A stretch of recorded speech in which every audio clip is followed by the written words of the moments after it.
Fuck it. Won't you stop and take a little time out with me? Just take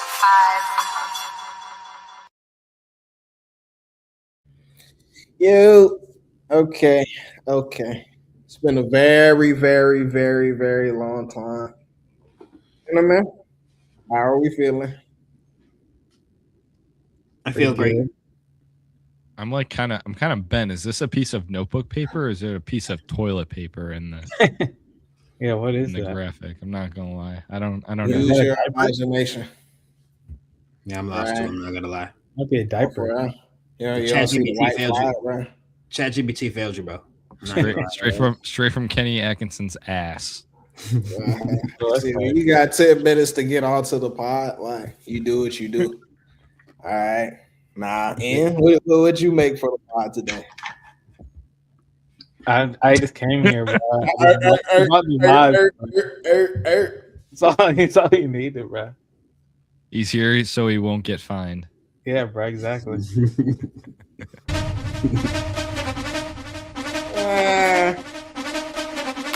Again, I definitely just get. Give it to me.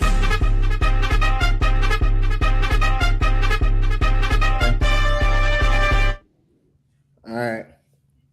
Now that we're settled in at Take 5 Pod, we're going to come on when we come on. So definitely tune into all social media, Twitch, YouTube, X, Twitter, Instagram, all of that, man, so you can stay tuned for them updates. All right. Now we got an array of topics to cover. We're going to pass it to Jew Pause and see what he's got to say about the football scene this offseason. I mean, we've definitely had an exciting few days. You good, bro? Nah, my fault, bro. Like, okay. It's a soundboard. His finger slipped. Morgan. Don't play. Go ahead, bro. Go ahead with your break, bro. Like, what are we doing? Yeah, we've had an exciting last few days for sure. Obviously, a huge bombshell just dropped. Was it yesterday? Yeah, yesterday with Myles Garrett heading to LA for Jared Verse, and I think like 3 picks, maybe 4 picks. I mean, this is probably the most shocking thing that I've seen in a while, and in the NFL at least. Like, he's probably the best player in my opinion, at least on the defensive side of the ball. So for him to get traded to a team who already was contending is pretty wild. Ian, I see you moping and pouting over there because I know, they're in our side. They are in the NFC. So, what are your thoughts on Myles Garrett heading to the NFC, to the Rams? I always thought he was going to be traded. Like, I felt like he was just, like you said, he's the best defensive player in the league. I think times were just being wasted on Cleveland. Like, thank God he got moved, but, like, to the Rams is just insane. Like, they already have a top 10 offense in the league with Stafford. He just won MVP. Like, they got Puka. Now their defense just got even better. I think this definitely makes them probably the favorite in the NFC.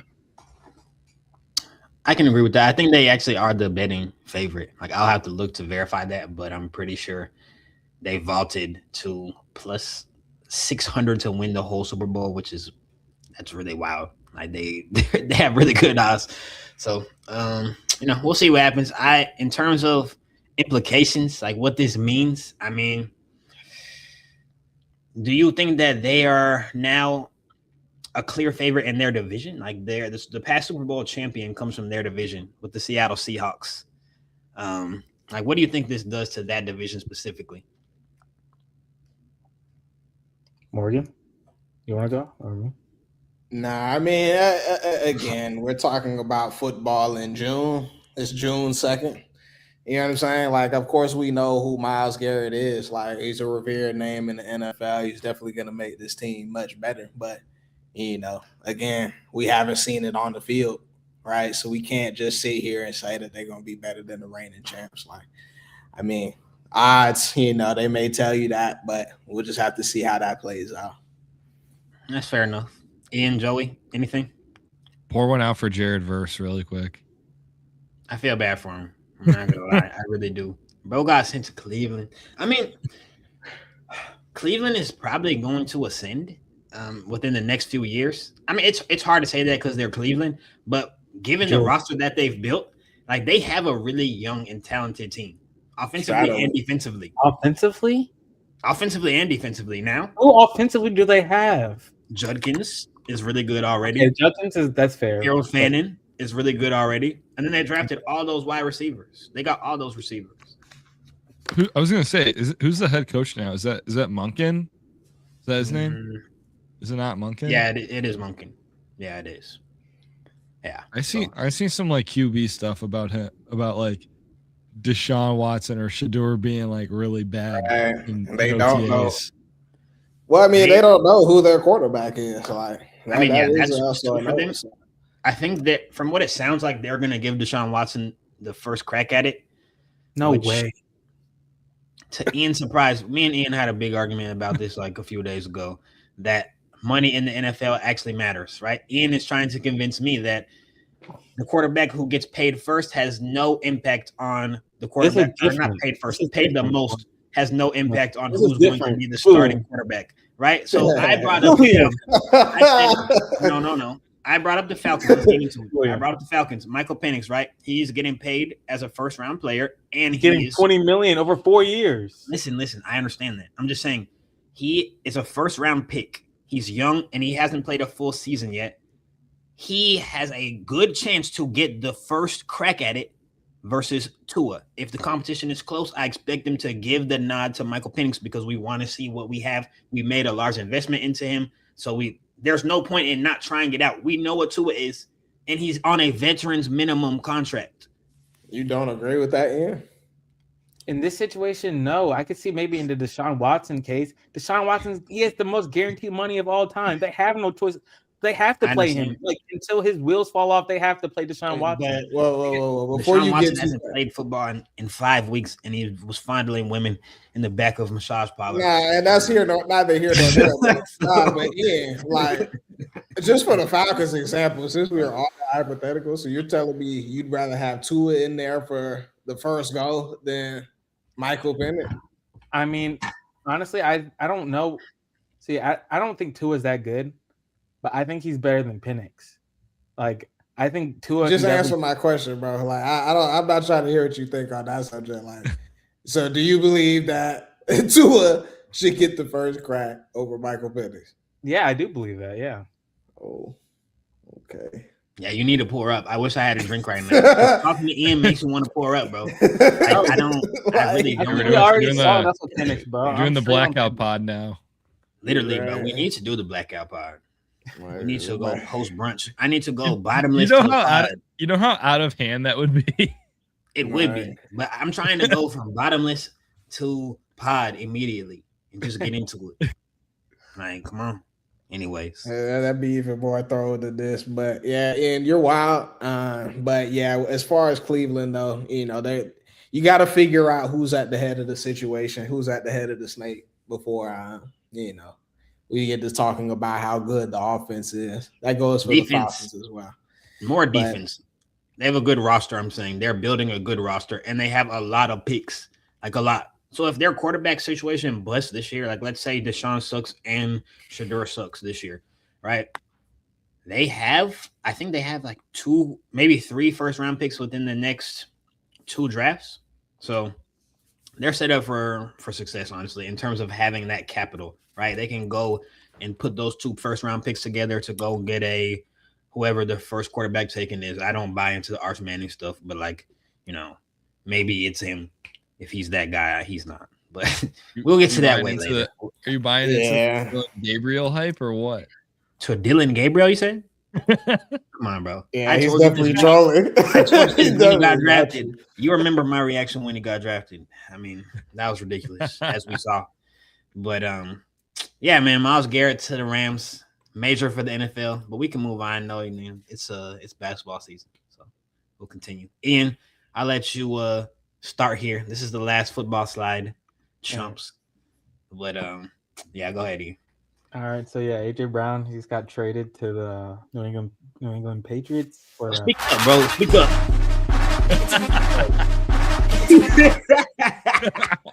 Sick, bro. Like, damn, bro. We traded him for a fifth rounder and first rounder for 2028, which definitely blew me because that's like a couple years. But I guess we need time for the Patriots to be mid. I guess so. I guess that's kind of smart. So I think we did get a pretty good capital for a 29-year-old receiver who's had a lot of injuries, who didn't want to be here in the first place. So I thought it was a solid trade for us. Being what it is, like he doesn't want to be here, so I didn't feel like there was a reason to really keep him. Why didn't he want to be there?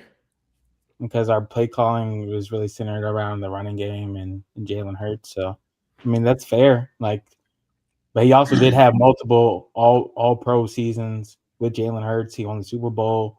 He had his historic years and his best careers. What historic years did he have? Huh? The year where he had 125, the most 125-yard games in a row. He had like 8. Okay. So And he had career years in Philadelphia for sure. Like, I don't know what else he wants, but I guess he's going to be happy with Drake May in that offense. I think they'll definitely pepper him with the ball. Oh.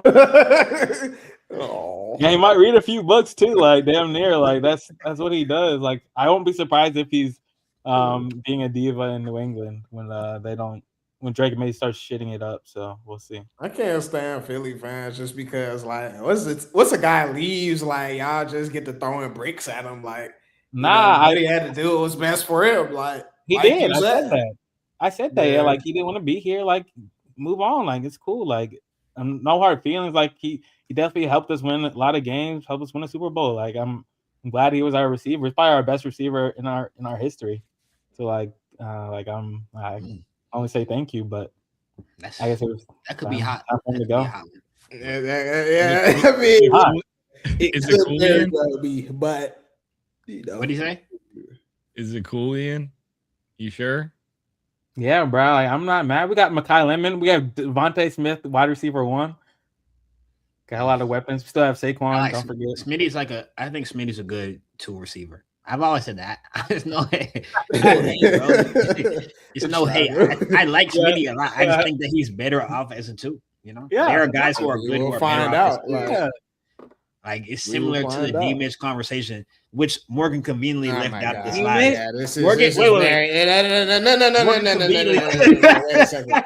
Because this is extremely weird territory. Wait. He left it out. I just want to let y'all know I saw the slides before. So why did we think you would get us a ring? So why did we think? Come on, bro. Why did you think we would get us a ring? Like what are we doing right now? Hey, let me get my take on, bro. Like anywho.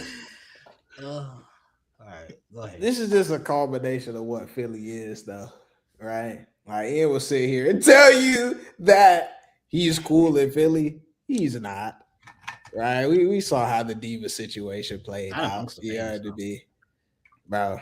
Yes, amongst the fans. The fans are just like Ian is, right? They'll try and kiss you with a brick.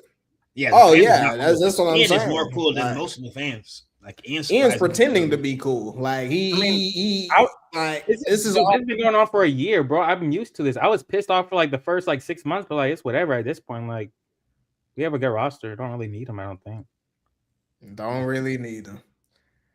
We have a new offensive scheme. Like that boy Mannion. Apparently, he's like the one. So I've never caught plays before. But he's under the Matt LaFleur tree, bro. Like that matters. A lot of people come from the tree, but like if you've never called plays, I don't know how we can anoint you as the one. I feel like that may be a stretch. I don't know. We don't know yet. Matt LaFleur also choked a lead in the playoffs. Just saying. I mean, yeah, but his play calling, though, that's all I'm saying. Like, if you get the play calling, if you learn from one of those goats, like, it's special, especially with our offense. Bro, we had Zach Robinson came straight from McVay. Right. Like, what are we doing? You didn't have Jalen Hurts, but anyways, and you didn't have anyway. AJ Brown is going to be missed though in Philly. Like, y'all definitely will feel that. Yeah, we will. I have a quick question before we get off the topic. Do you think that AJ Brown leaving has anything to do with Jalen Hurts' limitations as a? Limitations does Jalen Hurts have? What I want to name his limitations. I'm confused. Like I don't throwing know if across it's the middle, limitations. It's not like limitations. throwing across the middle of the field. That had Anticipation. nothing to do with Jalen Hurts. He has a high percentage throwing across the middle. Actually, it just they throw. never ran it because I mean, he doesn't the throw play across calling the was middle of the bad, huh? I'm just saying he doesn't do it. Yeah, because of the play calling. It's the play calling. So The you don't routes think it has are all anything on to the do with outside, bro. Jalen? If you look at the route tree, it's actually disgusting. It's I'm so just- bad.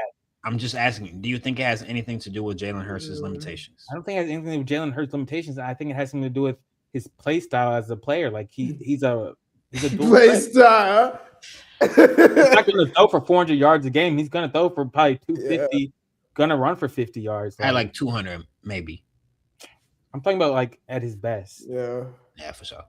I was just wondering. I He wanted to would, get your right. But I mean, yeah, I don't think I think we're a run first team. We always have been, especially with Jalen. Like, definitely suits. It doesn't suit a player like AJ Brown, even though he gets like $12K a year. I don't know what else he wants. Guess he wants Drake May. So Right.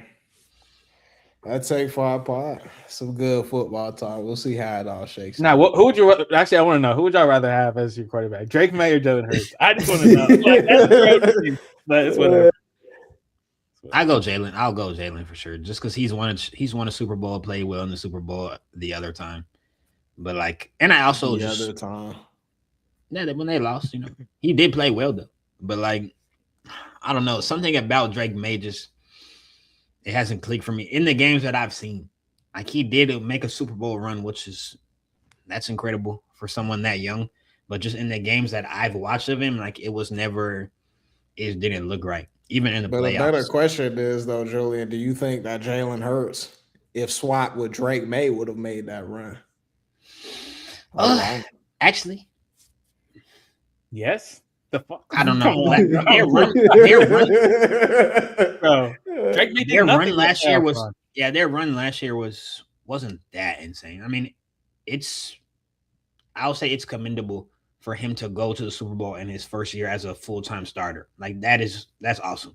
But the teams that they faced, it wasn't a typical AFC. There was no Joe Burrow, there was no Lamar, there was no Patrick Mahomes, So we'll really see this year. This year will be a good showing for Drake May because he has everything now. He has Romeo Doubs, he has AJ Brown, he has all those other guys, Matt Collins, Pop Douglas, 2 running backs. He still has Travion back in year 2. The offensive line is supposed to get better.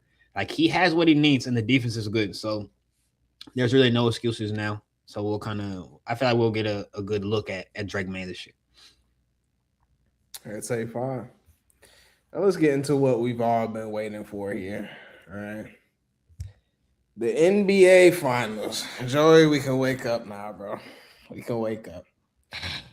Now, we've missed a lot of context. A lot of things have been happening, right, Julian? A lot has happened. And a lot of things, right? A lot has happened. Even before we got to the 3rd round, right? A lot happened there. Isn't that right, Ian?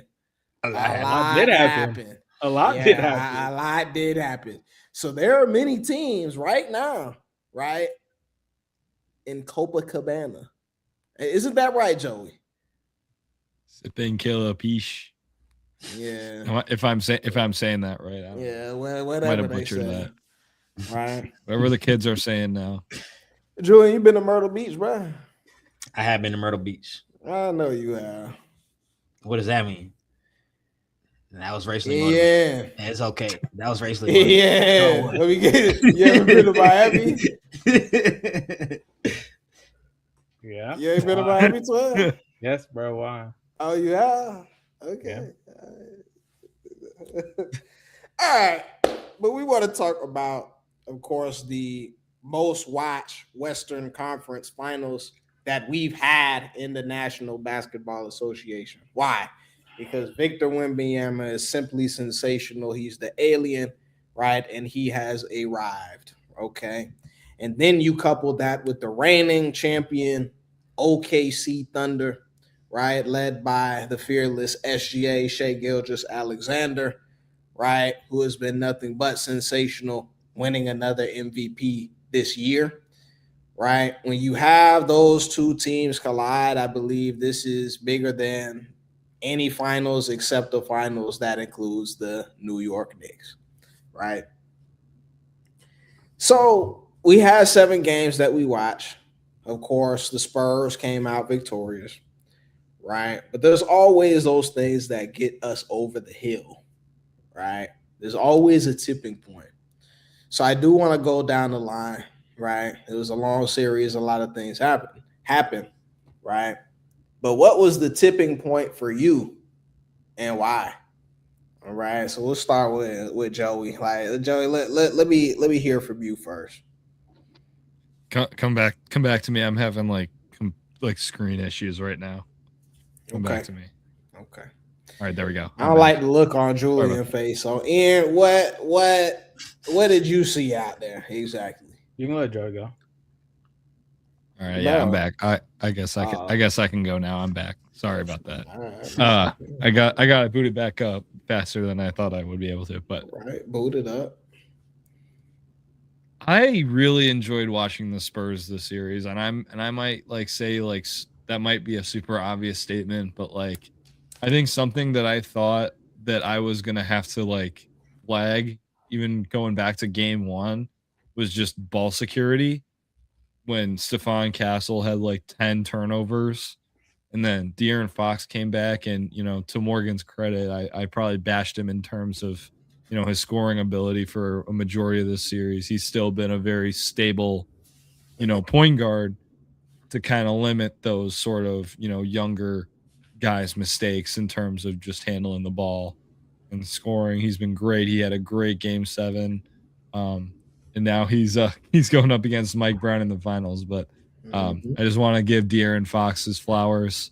Wemby's flowers, obviously. But all these guys, I don't think there's really a guy that can't really defend, maybe even Julian Champagny, if you really want to target that. But even then, I don't think he's a bad defender, really. Mm-hmm. I think it's a really solid team. Cornette, there were huge questions about, the minutes without Wemby, but then came up super huge up in game 7. So, this is a very steady team, a very solid team with not many weaknesses. So excited to see what this team's got to come. But Joey, what was the tipping point for you in this series? How did the Spurs come away with this one? I think I'd be stupid to not acknowledge the injury luck that I think they had.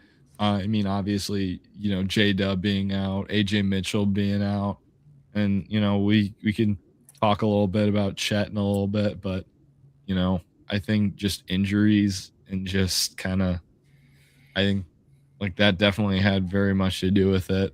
And I think also just you have a guy who's 7'5" who takes up so much space on the court. He's just seriously plainly put it, he's unlike anything we've ever seen before. Yeah, this is true. Right. He's definitely a beast. We all saw that on full display. Now, Julian, what you got to say, bro? What was the I was tipping just laughing point? at Chet, bro. I'm not gonna lie. I was just laughing at Chet. I can't take it seriously. When I look at the slide, bro, it makes me want to start laughing because it's just he's so ridiculous, bro. That was a ridiculous series. I'm sorry. That was really bad. That was really, really bad. But in terms of the tipping point of the series, I'm gonna say it was actually in the first game. Number one, I'll make it simple. They got game 1 on the road. That's stealing home court, huge. That's number 1. The specific time in that game was when Wemby pulled up in transition for that 3 while down 3. It was up, bro. It was just up after then. Number 1, the balls that it yeah, bro. The balls that it takes to pull up for that shot. I don't know if I was already on my feet, but I ended up on my feet. I know that. Yeah, Right? Like, we all did. like I saw him That's get the an ball, all-time and I'm like, bucket. oh, pass it up. I thought he was gonna swing the rock, like push it up the court. Bro, pull it up from the logo. That's ridiculous. So I'm gonna go with that as my tipping point. After that, I mean, it was a hard fought series. Obviously, both teams are very good. But yeah, I'm going with game one and specifically that 3-pointer. Nah, it's definitely an all-time bucket. Like I've only seen Steph pull up like that with the series on the line, game on the line, whatever, what have you. Like that was major. But Ian, all right, talk to us. So Joey had mentioned, the injuries. Julian had mentioned game one, stealing one on the road. What was the tipping point for you? I think Joey touched on it a little bit. I think it's just the Spurs defense as a whole. Like, I feel like their team defense was just suffocating. Like when you can stop the MVP from doing what he does, usually, like you're usually gonna have a good chance of winning. And OKC's their role players stepped up, so it didn't really affect them that much. But in Game 7, like role players weren't there, so it's I felt like their defense as a whole was definitely the tipping point. Especially in Game 1, I feel like when we set the tone in the paint, like I felt like there was a time where they couldn't get anything to go in the paint just because Wemby was a blocking or affecting every shot. Like, and then he had just that 3 that he hit in overtime. Like, I felt like he set the tone in Game 1. But definitely their defense and his defense, especially. It's a great take, Ryan, and we're definitely, once we talk about the finals, we're definitely gonna have to mention the Spurs flying guards on the perimeter that are also anchored by, Victor Wembanyama with his shot blocking that he has. So now the defense definitely was suffocating. They gave Shea all he could handle. But That's of shots to course, Sean Castle for real. I don't know how he wasn't all yeah. here, but Stephon, he's been he's great. just an athlete. Like that's all you can really say. He's an athlete. He's really good. But I love watching him. I feel like all those like fast break balls that I thought he had, I'm like, dang, this is just like a hard foul waiting to happen. And then he just like walks up just ready to like really fuck someone up. He plays angry basketball, Julian. Like he be hitting the hole with it, bad intentions. Like I don't really care who's down there. Like you jump at your own risk. Facts. But Joey, my job on this podcast is to provide the necessary context to free ourselves from the shackles within our own mind. You know that, right? I just gotta preference it before we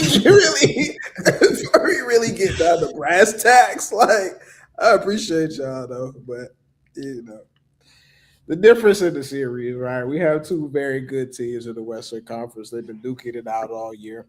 And one thing that you have to understand is the fact that when they've been duking this thing out all year, the Spurs whooped them every single time. You see what I'm saying? Right? The Spurs psychologically have been a team for them that have been hard to overcome. With J-Dub, without J-Dub, with AJ, without AJ. It's an extremely difficult matchup like we saw out there for the Oklahoma City Thunder. But why? Right? Why? There's one thing I truly believe that the Spurs have that the Oklahoma City Thunder does not have, right? We go into the roster construction. We talk about flying guards on the perimeter. We have the Carusos of the world. We have the Lou Dorts. We have all of these guys, the Cason Wallaces, right? SGA plays good defense for himself as well, right? We have guys that can get buckets on the perimeter. When we talk about SGA and, on the other side, we've got Fox. I know he's not as good as SGA, but he can get his own shot, right? We've got Castle, we've got Vassell, all these guys that can fly around on the perimeter, and they're anchored by Wembanyama. They're anchored by Chet Holmgren, who is also a known shot blocker, no matter what we think about him today, right? But what's the difference? Of course, we know that Wemby is transcendent, but SGA, he does his thing as well. The difference is actually off of the hardwood. You understand? Right? We can talk about the storied franchise of the San Antonio Spurs, right? And what they've been able to accomplish within, the past 25 years, right? But Pop is still around, Julian. You know that, right? Popovich is still around, right? And he's been the head coach of the Spurs for many, many, many years, long before we were even here, right? And he's still advising on the sideline. So Mitch Johnson, he's simply a receptor, so to speak. He's simply a receptor, right? He's getting everything that Pop knows, and then he's galvanizing these guys to fulfill that execution, right? That's the thing that they had. They were out-coached, talking about the Oklahoma City Thunder. There are several times to me where I felt that this was prevalent, right? Firstly, you cannot play Lou Dort. His time with the Oklahoma City Thunder is over. And that's okay, right? But if you have a self-check out there while everybody else is flying around making threes, he's not doing anything but fouling people, you cannot have him out there. That's a coaching error, right?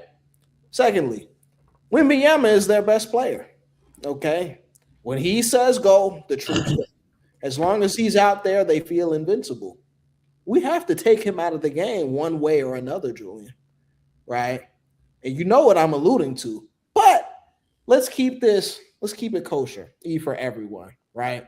You've got to get him in foul trouble. How do you do that, Julian, right? You have to attack him in his chest every single time. They didn't do that. Wembanyama did not foul out of any of these games, I don't believe. Did he? He had a game with 0 fouls. He had a game with 0. That's unacceptable, Julian. Right? That's a lack of strategic practice. He doesn't have to foul is the only thing, He doesn't have make to him foul. You have to. It's hard to make him foul, though. Of course, it's hard, but you have to run through his chest on every possession, especially when shots aren't going and you have bucket makers out of the game. You have to realize how bad of offense that could turn into, though. Like, that could turn into stretches of horrible offense if you're trying to attack Wemby, especially driving every play, bro. Like, let's say you run through his chest, okay, you'll get a few buckets, right? Because he is skinny. There's going to be, I'll say more often than not, he's going to take the hit and he's just going to block your shot, bro. I saw McCain run through him. McCain is like 5 I said there will be a few times where you can get him. But why can't he do that like all game? What? Ian, wait. Let me finish my take, though. Let me just finish my take. Because there's a last thing that Daigneault did not do out there. Okay. But first and foremost, though, about the McCain point, right? Again, you run through his chest, but what that also does, Julian, especially with a long series like 7 games, it fatigues him. Yeah, right. There are several instances you can hear on the broadcast. Oh, Wemby, he's looking a little tired. He's da-da-da-da. If you keep attacking, if you keep striking wood, pause, you're eventually going to cut through the tree, right? That's your game plan. It has to be your game plan. You're not going to win by just playing a perimeter game. But, okay, let's get into the last point, and then I'll wrap this thing up. These two. I don't care what Daigneault says to me if I'm Chet Holmgren. You're not going to have me out here floating around on the perimeter, not getting looks during the game, and have X and Twitter, social media, Stephen A, and all of them clowning me like I'm afraid of the moment. I won a championship for you, right? You don't have me running around the perimeter while Hartenstein is in the dunker spot. Quit looking at me like that. That's ridiculous. And that's all I'm going to say. I'm going to segue it to y'all because y'all are going to sit here and tell me that, oh, he's a meerkat. Oh, he doesn't, he's Ben Simmons with it. Y'all are going to sit here and tell me that. So go ahead, Joe. You can tell me. Tell me. Tell me he wasn't floating around on the perimeter waiting for the ball. How many ball screens did he set, Julian? A lot. No, not enough. No, he Not did. enough. He was in action. He set a lot of ball screens. Number one. He also, if they were bringing the trap on Shea, he was the man who often was in the middle, right? So he would get the ball around the free throw line and have room to operate because now you're playing 4 versus 3. He was never, ever aggressive. Ever. Morgan, look at his shot attempts, bro. Like, I feel like all you need to do is look at the number of shots that he took per game, bro. It's ridiculous. Chet Holmgren, what is he, 7'2"? Is he 7'2"? Yeah. He's 7 foot at least. 7'1" minimum. Yeah. Okay. Chet is 7'1" minimum. Chet was being guarded by Champagne and Vassell. Like, what more can you ask for as a big man? What can you ask for? He can shoot. He has skill, right? Turn around and do something. Go towards the rim, explode towards the rim, finish through contact, like anything. Instead, he was pump faking and kicking the rock, bro. Do you think about how many times they pointed it out, Morgan? It became a trend where Reggie Miller was like, oh my God, like even though they made the shot after the hockey assist, I want Chet to shoot the ball when he's wide open, bro. He's wide open and then pump faking the ball. Why are you pump faking? You're afraid. That's why. We all know it. We all could see it. It's very plain. It's very, very clear to us. Correct? Is this not true? What do you think, Ian? Do you think that he was afraid? Yes or no? I thought it was very clear. I mean, I felt like he was very passive. I thought like he would get the ball, he would look at the rim and just pass it right away. Like not even like I feel like as a basketball player, you should at least make a move, act like you're gonna go to the rim. There was none of that. Yeah, just be aggressive. At least drive. He wasn't aggressive. At least drive and kick. Like bro is just kicking it. It was sad. What do you think, Joey? Do you think that he was afraid? I think so. I mean, Thank you. I think the way that I think about it is like, and I'm not here to glaze, Wemby a little bit more, but it's like, I think the reality of the situation is like, Wemby's going to make pretty much everybody look silly. He's going to make everyone look silly. We can say all the stuff that we want about Chet's, playoff performances over the last 3 years, how it needs to get better, even last year when they won, like the way it is like, he's just going to make everyone look silly. Again, like we've never seen a guy like this before perform at this level. And I'm not excusing, this bad play because I think at the end of the day, yes, like he was not aggressive enough. No, there's no point in repeating what's already been said because you guys pretty much described it perfectly. Like you need to be more assertive. You need to put yourself in situations where you are going to help your team. Because at this point, it's like Jalen Williams, like the big Jalen Williams. Jay Will is getting minutes over you. He's aggressive. He's shooting at the elbow. He's making shots. And honestly, like he was solid. You're the only one that's really flexible enough to either play next to Hartenstein, where there were some moments where he was, killing the Spurs at that point, or even just by yourself as the center of this team. It's just like you for a guy that was runner up in Depoy, for a guy who was all NBA third team, if I'm not mistaken, like you just straight up like need to be better. You need to be more assertive. You need to show these people, who you are. Because every time the Thunder have played the Spurs, it just feels like, you're just getting thrown around like a rag doll at this point. And at that point, like he just pretty much taking your lunch money every time and just, buying a lifetime supply of baguettes. Like, I'm dead serious. Like, and even then, I can be really pissed off about the way that you performed. And there are some concerns about his Supermax extent. Or is it Supermax or is it just max extension? I think it's Like, Supermax. even though I'm a little concerned about his extension kicking in next year, I'm still sick of hearing Wilbon, Colin Cowherd, Kendrick Perkins, all these guys saying that they should just go ahead and trade Chet. I'm sick of it because it's just ignores all context that like you're playing against a literal alien. But also when you're thinking, oh yeah, let's go trade Chet Holmgren because he didn't attempt a single field goal in the second half of a game 7 and ended with 4 points. What's the alternative to this? Are you Someone going to with give heart. up Chet Holmgren and are you going to give up Chet Holmgren and picks for Giannis? You already know my stance on Giannis. So obviously I don't think that's good. But what's the alternative? I mean, if you You're can get that- Giannis, if you can get Giannis for Chet, it's a no-brainer in my opinion. But I don't think that's necessarily not- going to happen without. Joey's I know, not doing it. I know that you're not as high on Giannis, but not even just the whole Giannis in general, but just the way that this team works. I don't know how well it's gonna work with Shea and Giannis on the court together. You're gonna keep Hartenstein. How's that gonna work? They don't have the necessary shooters. I don't think it's not gonna work. I've said I don't think that Giannis will even want to go there. I don't think that he wants to go play with someone like Shea who has the ball a lot. Giannis likes to have the ball. He doesn't want to defer. That's what his teammates say. That's what his former teammates say. That's been pretty clear throughout his career. He wants to be that guy on the team, not necessarily to be dominating the ball as the point guard, but he wants to be the guy, which if you're coming to SGA City, I don't know if you will be, right? But to trade him for a Chet is a no-brainer. I mean, come on, bro. One thing that we can never question about Giannis is his heart. Number one, defensively, okay?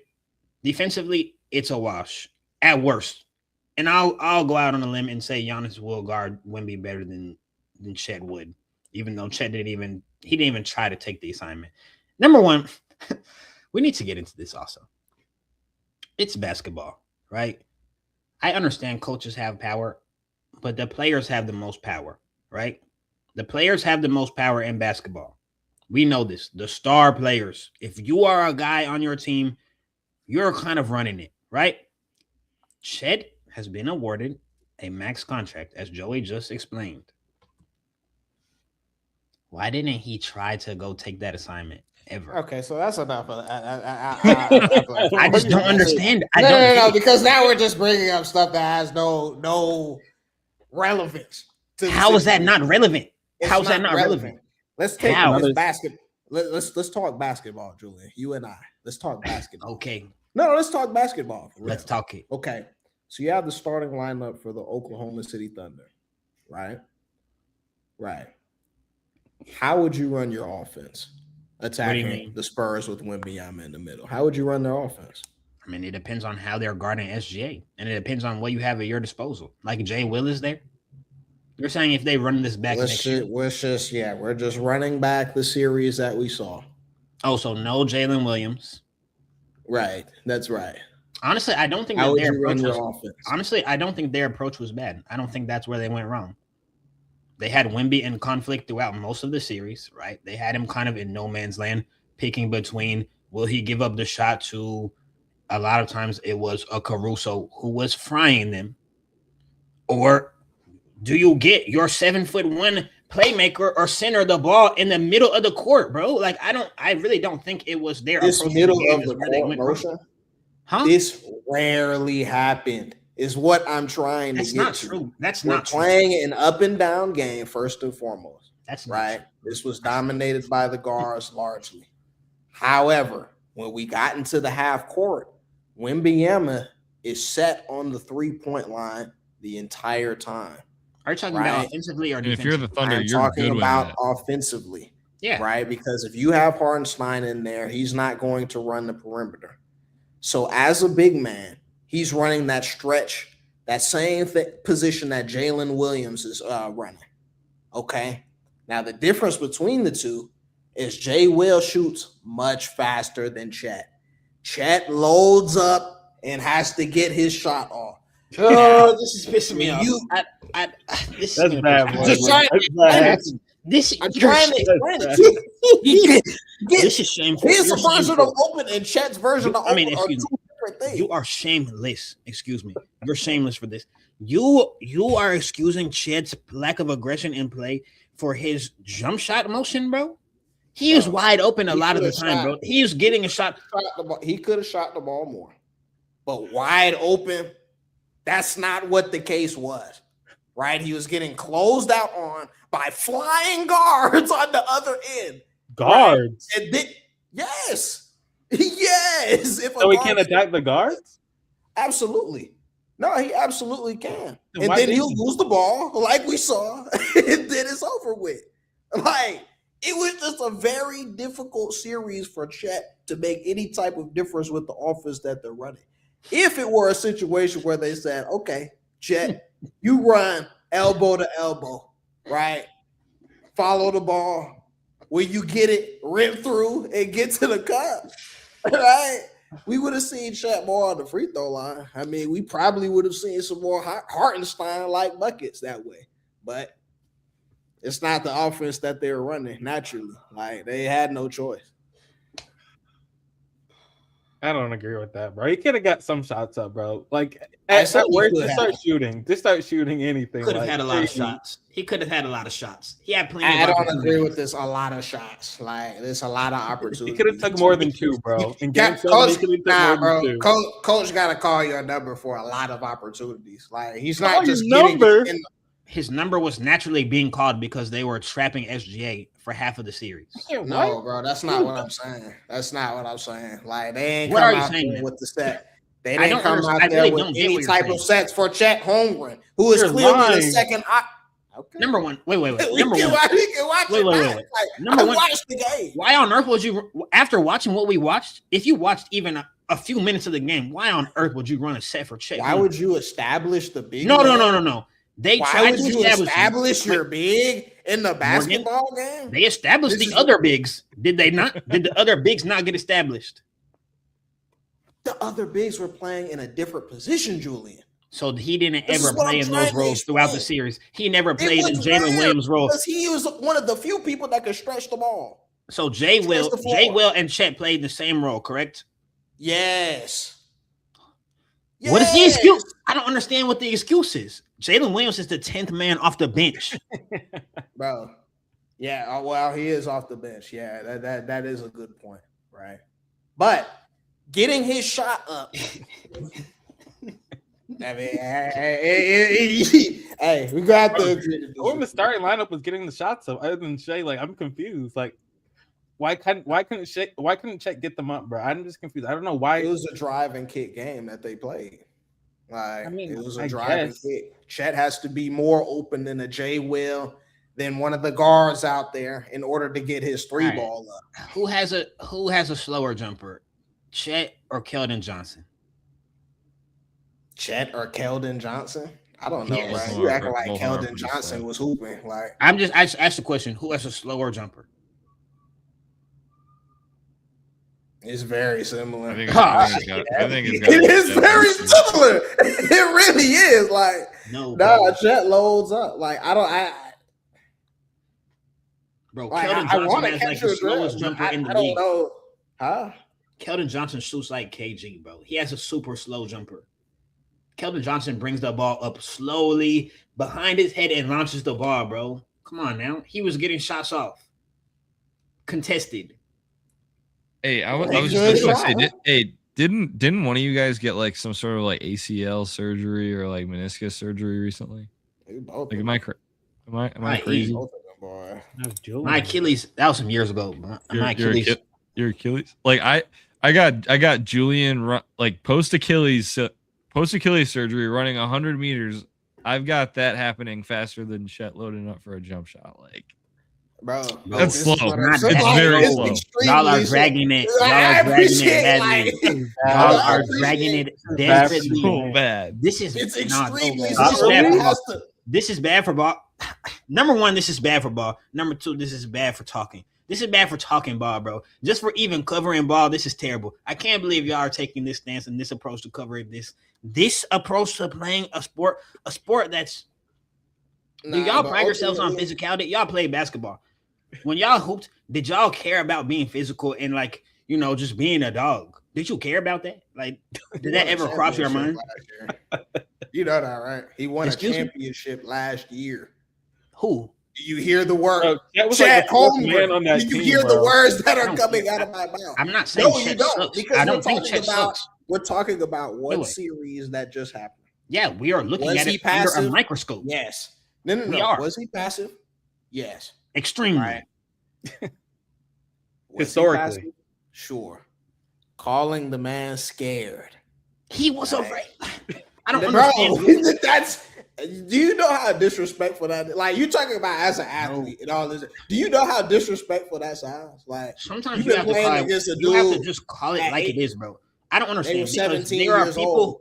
Morgan, there are people who played at the highest level who also were saying he was afraid. It's very obvious to tell. You can obviously tell when someone on the basketball court is afraid. He He couldn't was even afraid to catch shoot. passes correctly. What now? He couldn't even catch passes correctly. Yeah, bro, he was afraid. Obviously. I don't know. It's not obvious. Like, It doesn't mean he that's sucks. my It doesn't only mean that he point. sucks. He needs to go and do some type of work on himself through the summer and get better and get over whatever he has going on that made him afraid. He was afraid. He was, obviously, bro. It Come on, happens, man. bro. Happened to Ben Simmons, bro. Happens Literally, to the it best. happens. It happens to Did good y'all win players, the to great championship players. last year? I'm not saying he sucks. This is what I'm saying. We're looking It's at it not- for not this bad. It's series not about specifically. sucking. It's about big moments, is it not? Yes, he You shied act away like- from the big Has he moments. not been in big moments? I didn't Bro. say that he hasn't. Then what? I don't understand how scared is the conclusion then. If Wimby, you bro. don't it's shoot the Wimby. ball, you're not aggressive. Right? We don't call everybody scared if they don't shoot the ball. Like, whoa. What do you mean? That's typically where we Like, go. If we're, I mean, what do Yeah. you want to say? He has performance anxiety. You want me to use my Performance degree on you? anxiety. Like he had performance anxiety, probably. Like I can I didn't know go you there worked with you. with- We can get into it. Like I can use my like degree. I didn't. But know like that. I want to keep it. I Wow. want to keep it cool on a pod. He was afraid. Like come on, bro. It was obvious. Again, that's very disrespectful based on the body It's of not. work that we have. But you know, if y'all feel that way, that's fine. My only point is this: he was passive, but the team did him no favors with keeping us out of convos like this. Dagnall should be ashamed of himself for even getting this far. But that's neither here nor there. Hegnall is the scapegoat. He's Steve Kerr Scapegoat. with better player you just development. scapegoated him. You just scapegoated him. Dagnall did not have a great coaching series Who against had a the worse Spurs. series? Him or Chet? Who had a worse series? Like, what are you even talking about? So what are you talking about? What are you talking about? dude, Why are you he's bringing the up coach of the Dagnall team. right now? Why are you He bringing coaches up the team. Dagnall right now? We just coaches like the you're team. using him as a scapegoat. That's what we always talk about when we bring up scapegoats. We see it often in the NBA. You just scapegoated Dagnall. For you, Chet is the scapegoat. Like, what are we talking about? It's a yeah, It's yeah. the blame. Like, It's the whoa. blame. Like, And whoa. SGA takes blame too. Like we're not really Yeah, talking about it. Nobody brought it up. SGA also has a lot of blame for the series. He played at a poor level. And so does the coach, right? Right. Sure, Like, sure. what sure. are we? That's what- cool, bro. I'm just saying, like the players should be. If the players are the one who get praised the most, they should also be the ones who take the blame too. We shouldn't just blame coaches because it's convenient, right? The same guys. Chet turns up last year, right? Watch the game, bro. What You can are just you watch talking? The games. What? The game. Chet shot it twice, bro. What do you mean watch the game? Bro. Anywho, I'd take five. That's I gotta wrap ridiculous. this. I'm not gonna lie. That's ridiculous. I don't know what's ridiculous, but I'm questioning your Okay. mentality right now. I am. You're a Kobe fan, bro. I swear to God, I'm blown. I can't believe you're a Kobe fan. I'm supposed to compare Chet to Kobe. I'm not saying that. I'm just talking about approaching sport in general, competition. Like that was a pitiful approach to sport. He was passive. He wasn't afraid. I'd take 5. Now, we do have the final series in. Okay. So the Knicks, they have been sitting comfortably, waiting on the Spurs to finish the 7-game series. So before we get out of here, gentlemen, right, we're going to have to preview this, right? So let's just start with, the series, how many games, who wins, and why, right? Julian, any strong thoughts about this one? Who wins the series? Yeah, name the games and why. Name the games. That's tough. Yeah. I mean, I think the Spurs are gonna win. I think they're the better team. I think they have the best player. Typically, that takes you far. Games wise, I would probably lean a longer series just because injuries could play a factor, right? Like we've seen Darren Fox be banged up. We've seen Dylan Harper be banged up, who we didn't highlight throughout the pod at all. You know, that's one of my favorite players. He stepped up very much in that last series. Don't shake your head, bro. Don't shake your head at that. After what you were just talking about, don't do that. Anyways. It's just crazy because, like, again, we're not even talking about that series. You over here, I said that he stepped up. I'm highlighting him. I'm highlighting his performance. Bro, highlight the game that we got right now, bro. Like, God, he's a factor. He's a factor. He hurt his, I think his adductor. I'm pretty sure, which is a injury that can be nagging, right? So we'll see if he's healed up from that. Huh? What did he say? Bro, hey, say what y'all chest. Anyways, use your chest. Use your chest. Come on. Anyways, if injuries set in, I think that could actually flip the series. But I got Spurs in like 6. All right. Yeah. I think I got Spurs in 6 too. I think Wemby's gonna have a good series. I really don't think they have a good matchup for him. I think Cat's gonna be really passive this series, just like Chet was in the last series. Like Cat hasn't shot that much at all this postseason. He's actually like I think probably their leader in assists or close to it. So I expect him to be even more passive. You being scared, right? I don't think no. Afraid. There's a difference. I don't think No, I there's a don't think Cat has been passive though. I don't think Afraid. Cat's been passive. He has been. They're running the offense through Cat now, or they're running more offense through Cat than they were in the regular season. I don't think that he's passive is the wrong word though, and I don't think that he'll be passive in this series because I think he's going to get a lot of 3-point shots. Like if they put Cat in the spot that they had, I'm trying to think who would be like Jay Will, right, or a Caruso, right? Like he's going to get a lot of open shots. He's going to get a lot of opportunities. I don't know. I don't know if he's going to be driving to the rim like that, and I think he's going to be in a lot of foul trouble too, which is going to help the Spurs too. I was just about to say that. I think I just feel like, especially with Mitch Robinson's health up in the air, like, and you having to depend on Cat playing a majority center minutes, like it's just dumb fouls waiting to happen. Like that's just my opinion. I feel like if Mitchell Robinson plays really good quality, like that's like probably one of the best offensive rebounders in the league and one of the best like guys in terms of like shooting percentage at the rim in the league. They run a lot of lob plays for him, so like he's really effective in that sense. So that's really gonna determine a lot. But I think it seems like kind of a cliche answer at this point, but like Spurs in 6 looks like pretty good. Like it's gonna be a competitive series, don't get me wrong, but like I don't know. I just think they have the ability to give Brunson a lot of looks too, a lot of different looks in terms of like defensively. So I don't know. I feel like if they're not letting Cat get into like kind of a rhythm and letting Cat like get into that offensive hub that we've loved watching over the past like 8 games, that I think that's trouble. I think if Jalen, if it's like a majority Brunson ball, like I think that's where the San Antonio is probably like, I'll take it. I think this is another where game 1 is going to tell us a lot, though. If the Spurs are able to set the tone, like, it's got to be a very conclusive victory. Like, I don't know if they have to blow them out or like do anything crazy, but like it has to be a very conclusive. Okay, this team is clearly better than the Knicks. Like, then I think it'll be in the Spurs' favor. If the Knicks come and shock them, I believe game 1's in San Antonio. Like, if the Knicks come in their building and shock them, however, it can be a little bit dicey. But I think we have another 7 games on our hands, actually. I still do have the Spurs. With all that being said, who do y'all believe is a better scorer between Brunson or SGA? SGA.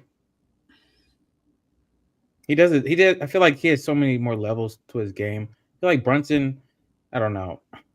Brunson he's so I don't know. They're both dependent on fouls, but I feel like Brunson is at another level, bro. He uses his size. I'm sorry.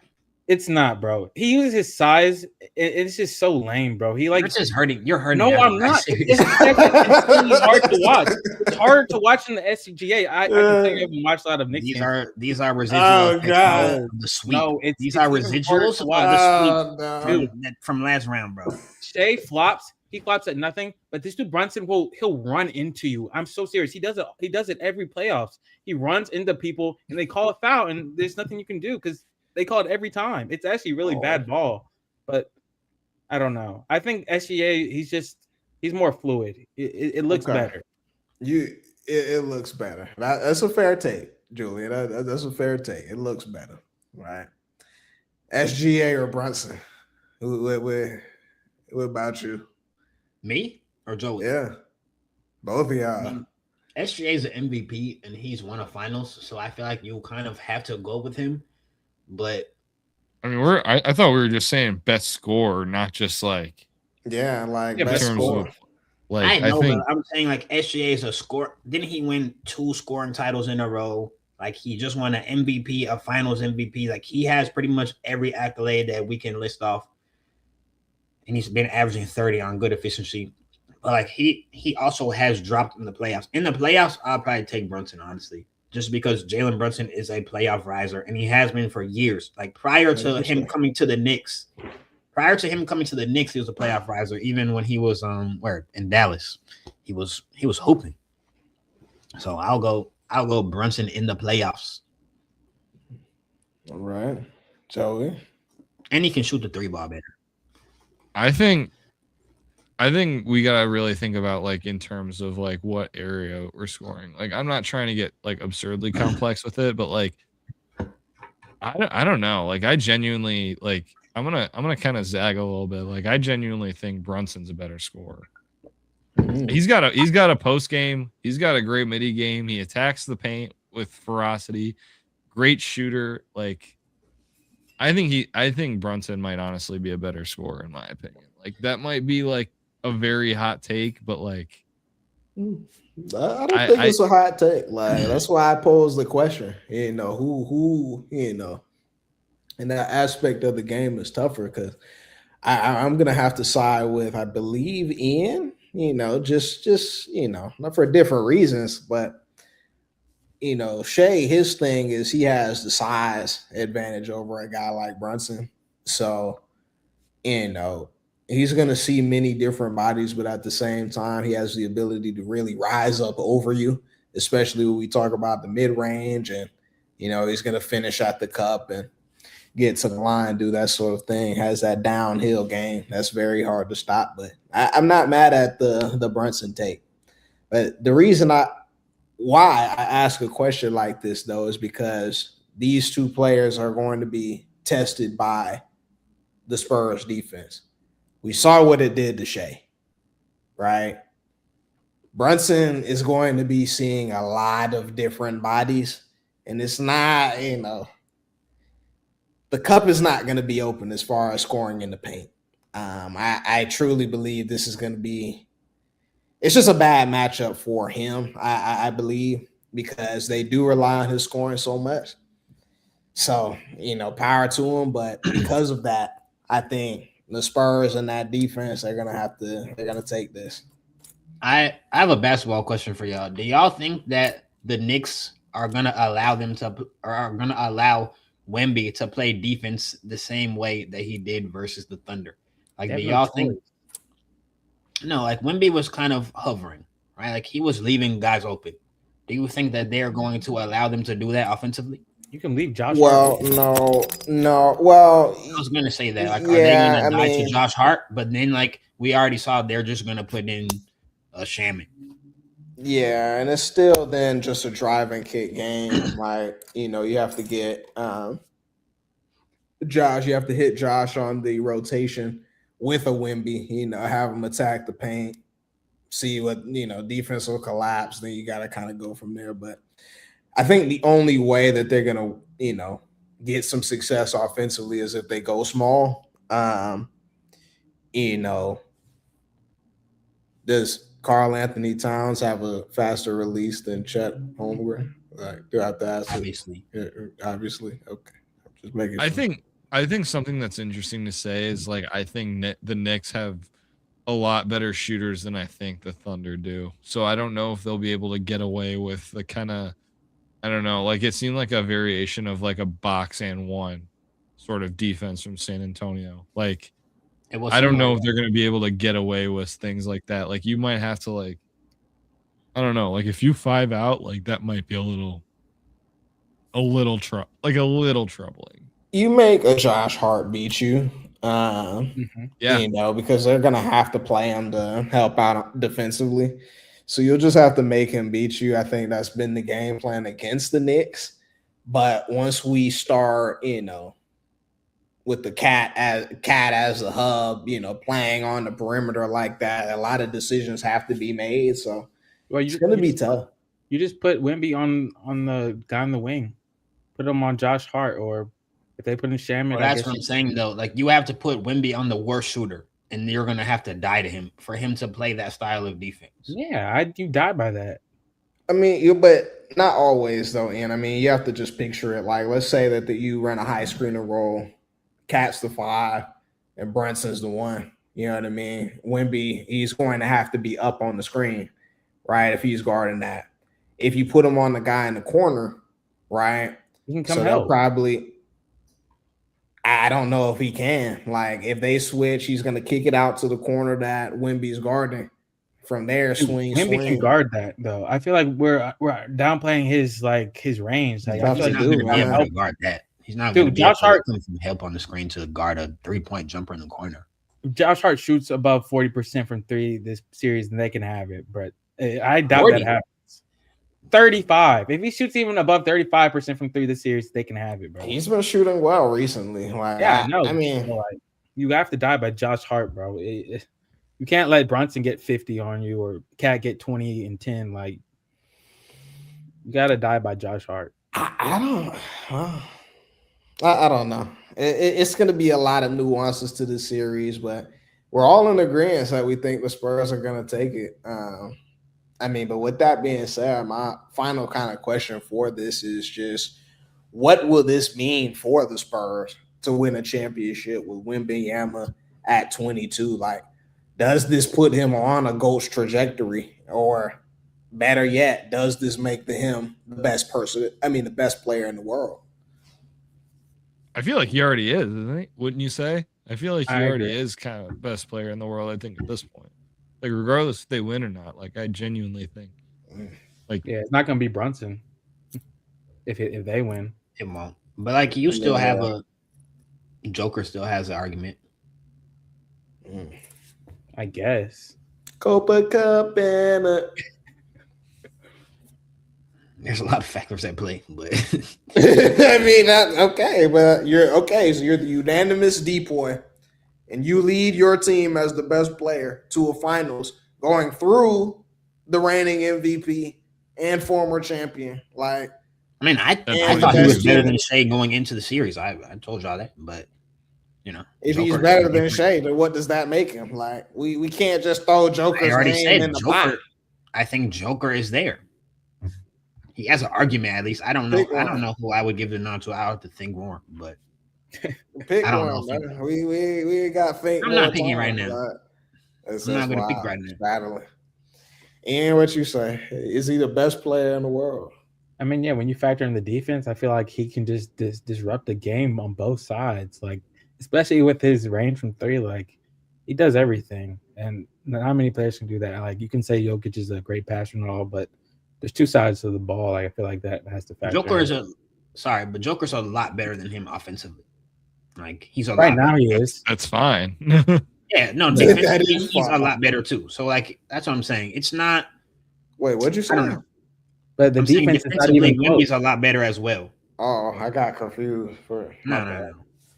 I'm just saying, like, I don't think it's very close on offense. Like, there were times in that series where Wemby, I won't say he got taken out of the game as a like scoring threat, but like he left some to be desired. I'll say, like, he does need to learn to play with his back to the basket. He does need to learn how to handle physicality better, right? Like, I want to see I want to see what happens this series actually because those guys are big and strong as well. Like Cat is strong and big, and Mitchell Robinson is very big and strong. So I'm curious to see how he handles that. Honestly, Joey, I feel like the gap defensively is a lot bigger than I think the gap is offensively. of course, Joker's not a good defender, but he's I think he like even though I think he's capable of being at least an average defender when being put into the right spots, but like we've seen it. Is it consistent enough? No, but like I think in terms of offense and I think the capabilities of what I think they can put Wemby into, I think it's not a crazy enough gap like it is defensively for them between the two offensively. Then what are you saying, Joey?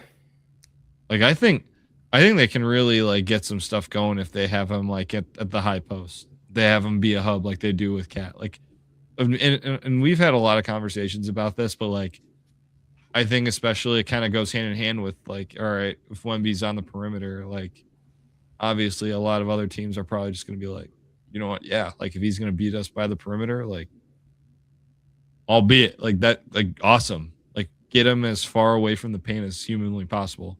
Well, like even then, like, like he's 7'5". He can see over pretty much everybody. This is true.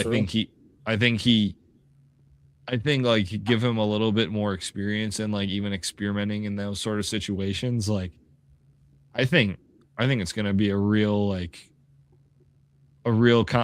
conversation. Like, hey, like even if he doesn't find anyone out of that high post, like if he gets to that elbow shot, oh my God, it's going to be. That's also something that he'll be developing that over the summer. But yeah, I agree. I'll give my take though on the matter as far as Wembanyama being the best. So I'm gonna have to allude back to what we're saying defensively. I think I'll be the first to say what's actually going on here, right? And let me first preface this by Wemby has no haters at the moment. We all just are praying. We have our fingers crossed that this man does not get injured significantly throughout his NBA career. If he does not, we will have to actually change the NBA's rules in order for it to be more suitable to the other players around him, right? We are in Shaq Diesel territory to where we are going to have to actually alter the rules of the game in order for it to be more suitable playing field for the other players around him. The defensive gap that Joey just mentioned is transcendent.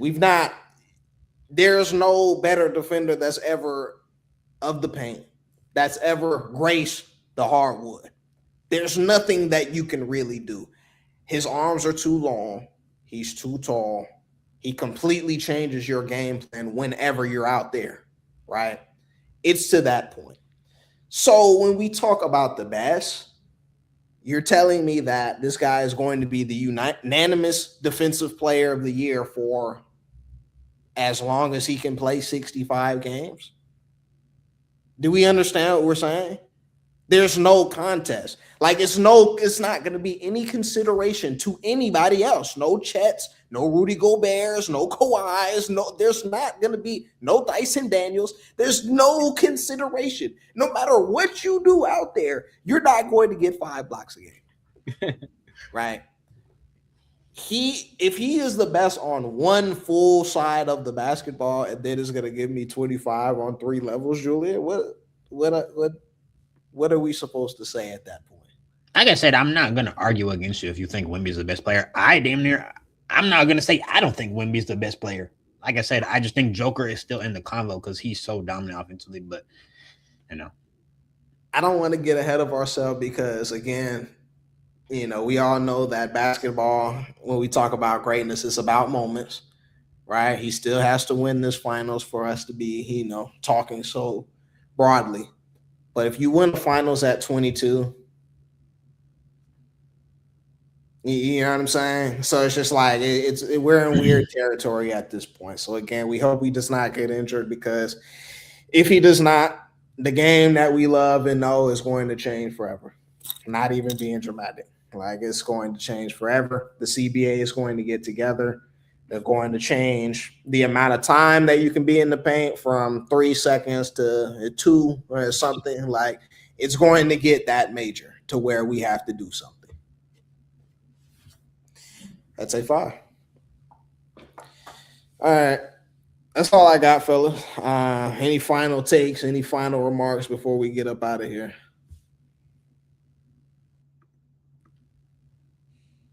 Nothing. All right. Make sure y'all follow us on YouTube, Twitch, Twitter, Instagram, all that. Check social media for the next time we'll be on. All right, we out.